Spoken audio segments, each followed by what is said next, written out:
Good afternoon again, everyone. Welcome to another episode of Spilling Tea. I'm your host, Tiffany Daniels. Of course, we're getting back to the JRC, but first, a disclaimer and the trigger warnings. If you're unfamiliar with the Stop the Shocks campaign or the campaign against the troubled teen industry, pertinent links will be right there for you in the description box. So if you would like to deep dive into those topics, you're certainly able to do so. Trigger warnings, this channel is marked not for kids for a reason.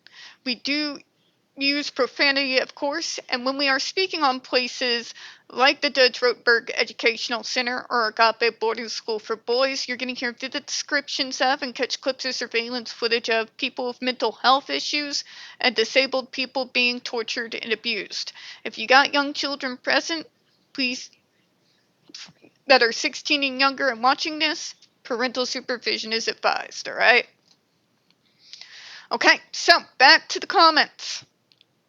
This one says here, I am writing as someone with disabled and autistic friends and loved ones.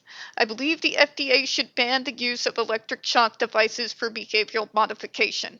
It is painful and upsetting to be shocked, and it is possible to help my friends and loved ones stop hurting themselves without use of electric shocks. Please pass the ban. It's the most common sense thing in the world, folks. Okay? You have to stretch in order to be able to defend the JRC. And even when you do, it's still nonsensical. And that's easy to see even if all you are is a layman right off the street. Okay. We're going to go back here. Here we go. Shock devices should be barred everywhere. This is corporal punishment and can only result in pain and suffering for the residents of the Judge Rotenberg Center, as they are both cruel and ultimately ineffectual as behavior modifiers. Correct, because when you remove the device, the behaviors come back. If you don't deal with the triggers, the behaviors aren't going to go anywhere. You may be able to mask them for a time, but eventually they are going to come back. Okay? Fear is not a good tool to use in medicine because its effects are always extremely brief. Allow me to say that again. Fear is not a useful tool to be used in medical care because its effect is very short lasting. It does not really provide any real help in modifying behavior for over the long term. And the moment you remove the device, those behaviors are still there. They didn't go away. So, they definitely are ineffectual.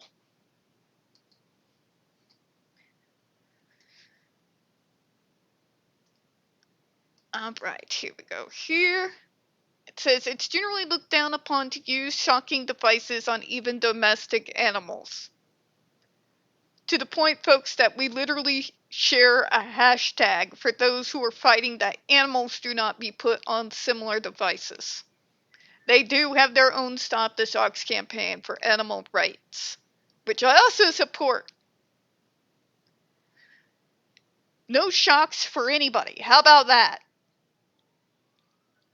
It's completely unacceptable that it is legal to use such devices on living, breathing human beings. That is abuse. Point blank simple, folks. Simple, simple, simple. We'll move to the next one here. Please ban the electrical shock devices. They pose unnecessary risk to disabled individuals and are used by the JRC for things like harmless hand flapping or even screaming in pain when shocked by the device that they designed to be painful. You're going to check me for screaming when you use a device specifically designed to be painful, and somehow that's my fault. Somebody explain it to me like I'm a toddler. People should not be treated like this.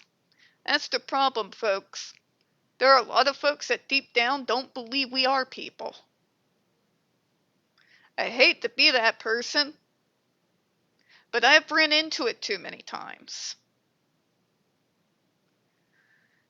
And a lot of them are part of the old medical model, the few dinosaurs that are still around to haunt our steps now. But that doesn't mean I have trust in the younger generation necessarily either.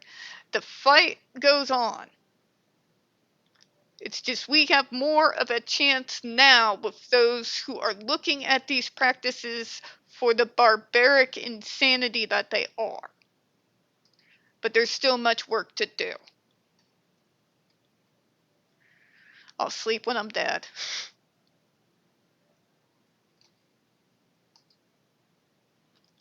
All right, next one. I want the FDA to pass a rule banning the use of electric shock devices for behavior modification.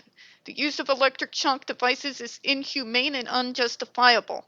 In 2012, the United Nations condemned the use of electric shock devices as torture.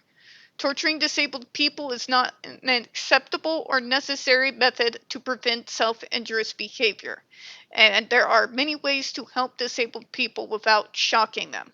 Behavioral health experts say that research supports developing positive behaviors through teaching rewarding, alternative, less harmful behaviors rather than just de-incentivizing undesirable ones. Electrical shocks do long-lasting physical and psychological harm to the people they are used on. Please pass the ban on the electric shock devices.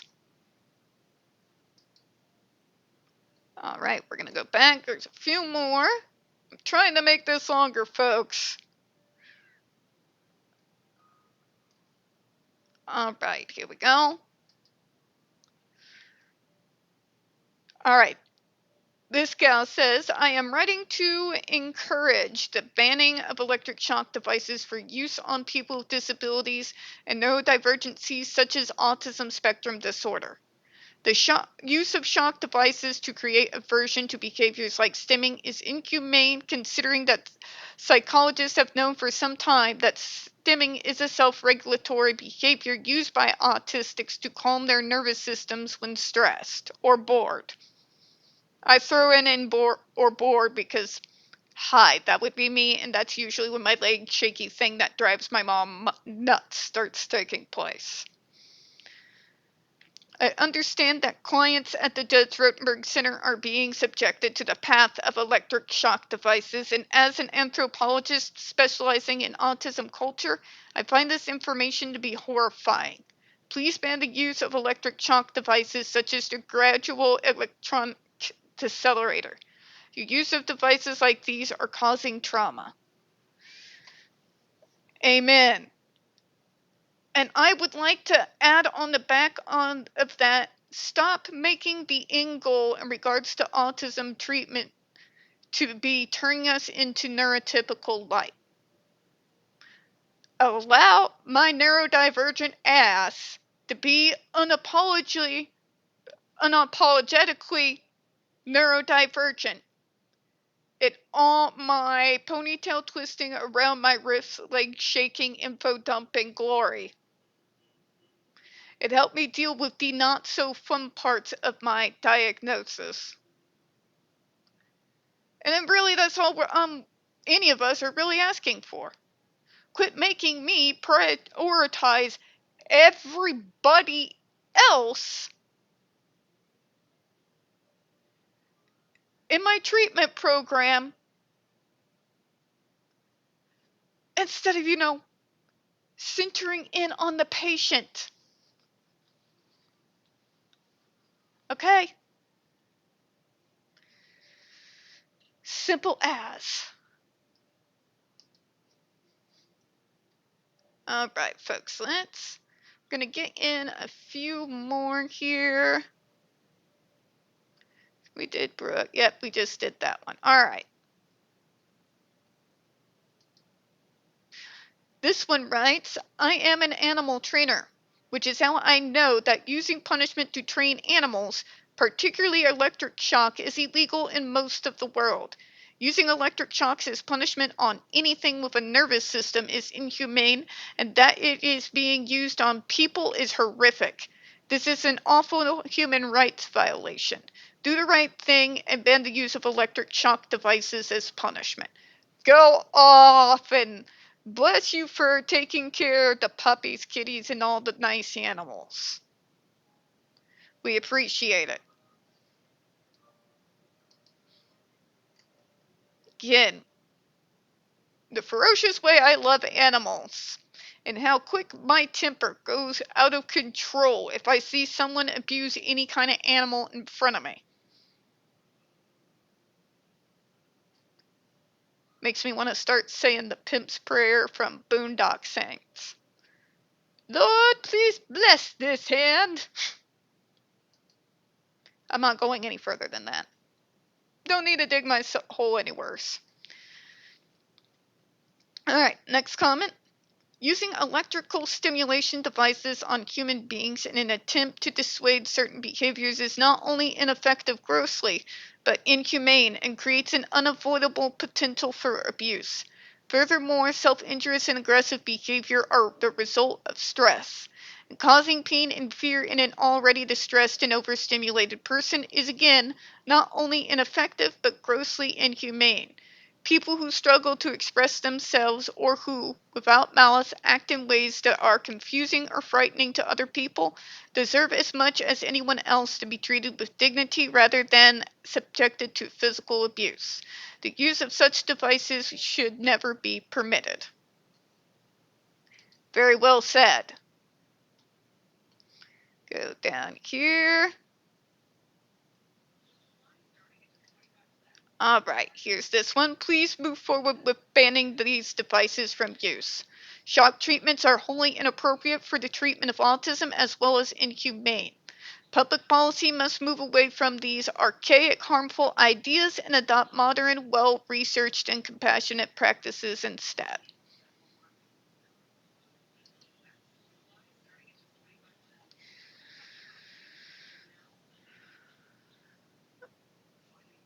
Alright, here we go.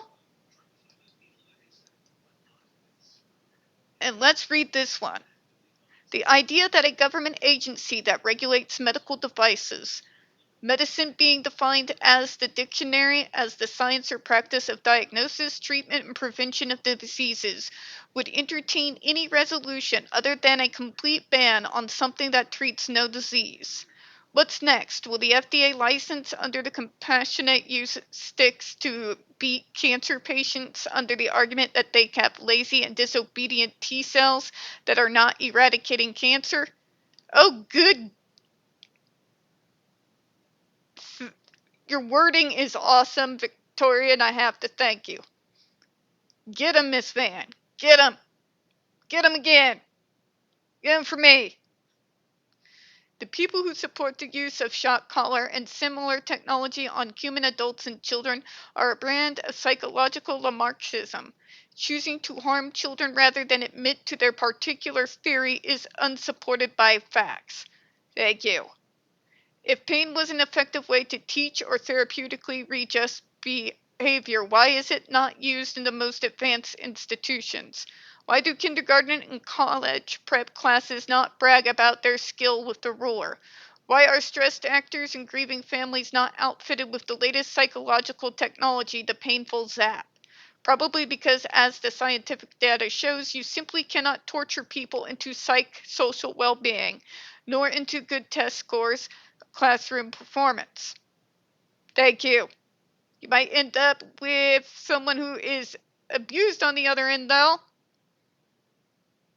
There are, however, many different strategies from medications, soft redirects, counseling, CBT, etc. This set of multimodal interventions can be seen with smoking cessation, an incredibly harmful behavior that is quite difficult to extinguish, yet evidence-based tobacco quitting does not involve shocks. Because the evidence shows that they don't work for quitting smoking, and they don't work for other behaviors. Traumatizing someone into some outward appearance of normality neglects the internal process and will eventually flare up to other problems, or they will just decide a painful, sap-filled world isn't worth living in. I wouldn't, would you? Or here's the thing I would like to say. Stop holding up normality on this pedestal as the end-all be-all. If people want to be nerds, let us be goddamn nerds in peace. If we want to be in our happily flapping,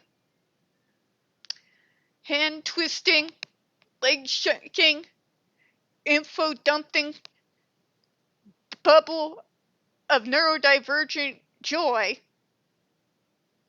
then let us. And stop with this crusade to try to make us into what we're not. We want assistance in taking care of the parts of our diagnosis that could cause us or other people harm, and make life a little less difficult in the area of sensory and a few other areas. We don't want to be forced to be miserable every day of our lives by taking on a false persona to please other people. Stop holding up normality as an end-all be-all, because quite frankly, I've been around 40 years and I've come to the point where I don't think normality ever actually existed in the first place. I think what we've had is consensus, because normality changes no matter where you are in the world, what group, what religion. You get where I'm going here. And it seems to me that that's getting more and more proven every day. So instead of making me miserable trying to turn me into your ass, let me be happy as long as I'm contributing to my community and I'm not causing harm to myself or anyone else. Don't force me to conform with your false sense of normality. Or anybody else who is like me out there either. Let's do away with this concept of normality that nobody seems to be able to get a specific definition of because it keeps changing. Just let us be us. Help us with the areas we actually need help with. Outside of that, accept us as we are, because quite frankly, it is coming to the point where we're no longer going to give you much of a choice on the matter. All of us are tired. Us older ones who've been in the trenches for years are tired. Gen Z coming up behind us is tired. Gen Alpha is already getting tired. We're tired. Gen X has been tired. They have t-shirts and started a business in regards to the level of tired. Alright? But anyways, we're going to do one more here and then we'll go ahead and sign off. So let's get back to where we were. Alright, here we go. I am a disabled person. Myself and the FDA should ban these electrical stimulation devices because they are not just or humane.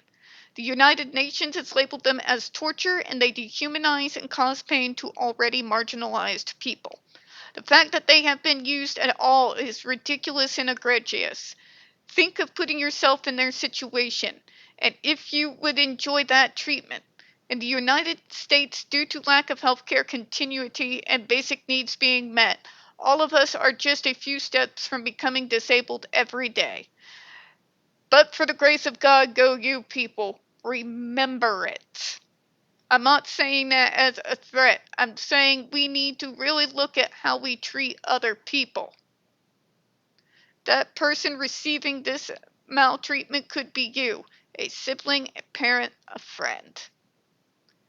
Amen. And folks, that pretty much says it all. So we're going to go ahead and close out for this one. We don't get very many views on this channel. The few we do get do tend to get removed from time to time. So folks, if you would be so kind, please don't forget to hit the like button, hit subscribe. Don't forget to hit the comments, and please make sure to double check and show that you are still set up to receive notifications. We do still have series going on, and we have a couple of new ones coming up, and I don't want you to miss anything. I do appreciate your time, and as always, folks, we here at Spilling Tea hope you have a good one. I'll see you all here in a little bit. Bye-bye, everyone.